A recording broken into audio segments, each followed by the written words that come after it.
आज सविता का अपनी सास से झगड़ा हो गया। 2 दिन पहले वो अपने पति से किसी बात पर लड़ पड़ी थी। ससुराल हो या मायके, हर रिश्तेदार से, यहाँ तक कि उसके अड़ोस पड़ोस के लोगों के साथ भी सविता की कभी न कभी कहा सुनी हो ही गई थी। हालत ये हो चली थी कि लोग सविता के साथ अब बात करने से भी कतराते थे। उसे देखते ही अपना रास्ता मोड़ लिया करते थे।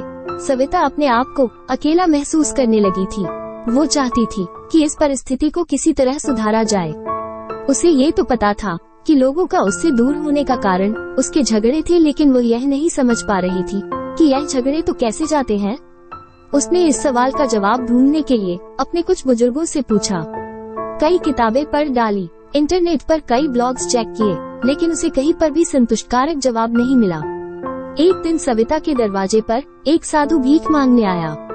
सविता उसे देने के लिए आटा लेकर आई। उसे लगा कि शायद उसके सवाल का जवाब ये क्यूट उसे दे सकता है, इसलिए उसने उस साधु से भी वो सवाल पूछ लिया। सविता ने साधु से पूछा, साधु बाबा, क्या आप जानते हैं कि झगड़े होने का सबसे बड़ा कारण क्या है? साधु ने सविता की तरफ देखा और बोला, मैं यहाँ पर भिक्षा लेने आया हूँ और तुम हो कि मुझसे ये फालतू की सवाल कर रही हो। साधु की बात सुनते ही सविता को बहुत गुस्सा आया।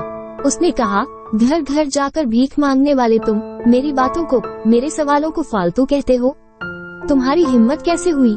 सविता ने और भी कई बुरी बातें उस साधु को सुनाई।